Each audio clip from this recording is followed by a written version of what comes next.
Au niveau national, la production de porc bio représente 0,3% des porcs, donc 3 pour 1000. Autant vous dire que mes cochons sont des privilégiés, hein, Ouais. ils ont beaucoup de chance par rapport aux autres.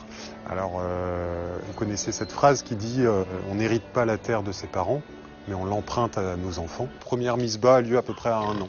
Donc la truie a 1 La an. truie, là, elle a 1 an. Donc dans 1 an, là, les tout petits mignons, là, ils auront cette taille-là. Les femelles, oui, sauf Ouais. qu'avant 1 an, ils seront partis à l'abattoir, puisque ce sont des charcutiers destinés à faire de la viande. D'accord, vous n'êtes pas obligé de tout gâcher quand même. Donc une truie sur paille, comme ça, avec sa portée autour d'elle, vous ne verrez ça que en bio. Ah oui. Le bien-être animal, c'est un des points importants du cahier des charges de l'agriculture biologique.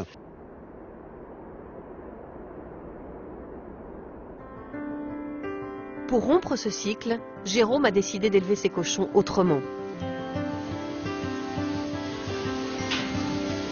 Voilà, allez.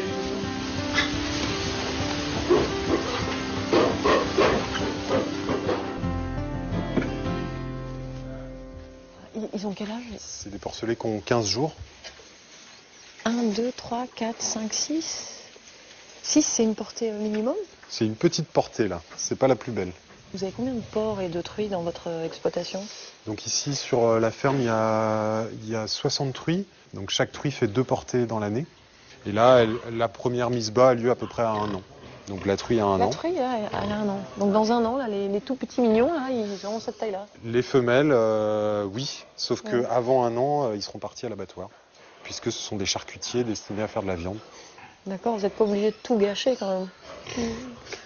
Donc une truie sur paille, comme ça, avec sa portée autour d'elle, vous ne verrez ça que en bio. Ah oui. Le bien-être animal, c'est un des points importants du cahier des charges de l'agriculture biologique. C'est effectivement un choix qui n'impacte pas ou qui impacte peu la qualité de l'eau. Et puis il y a l'alimentation aussi. Et l'alimentation, alors ce qu'il faut savoir effectivement, c'est que mes cochons ne consomment que des aliments bio.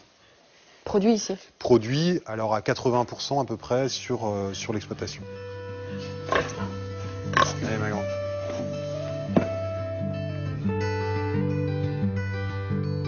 Jérôme élève des cochons biologiques, mais il a aussi 60 hectares de céréales.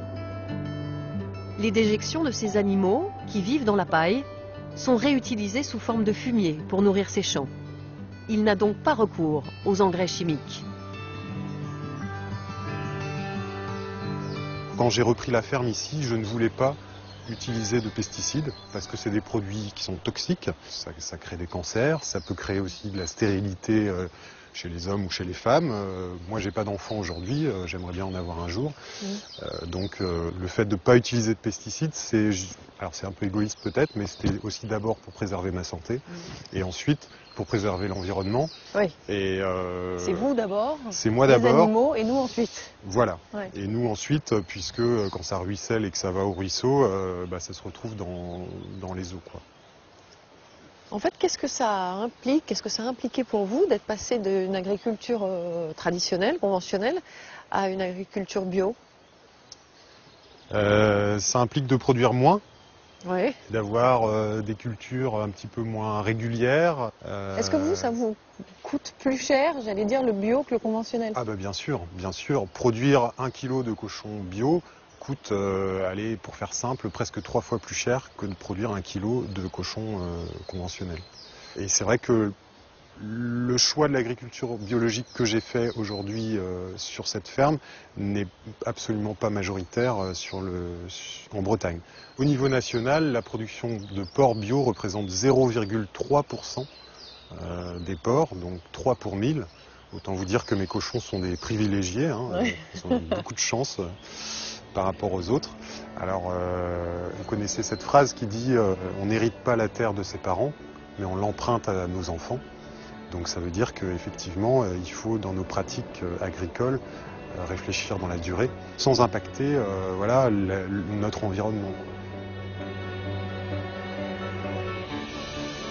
Les agriculteurs bio, comme Jérôme, ne polluent pas l'eau, mais ils en consomment autant que les producteurs conventionnels.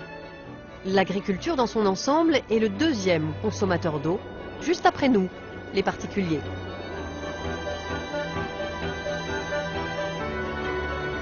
Des milliers de litres sont utilisés pour remplir chacune de nos assiettes. C'est bien plus qu'on ne le pense et surtout qu'on ne le voit. Cette eau, c'est ce que l'on appelle l'eau virtuelle. Je me rends maintenant au marché d'Aligre, l'un des plus vieux marchés de Paris. Le lieu idéal pour prendre conscience de cette eau virtuelle et de la quantité nécessaire pour produire nos aliments du quotidien. Allez.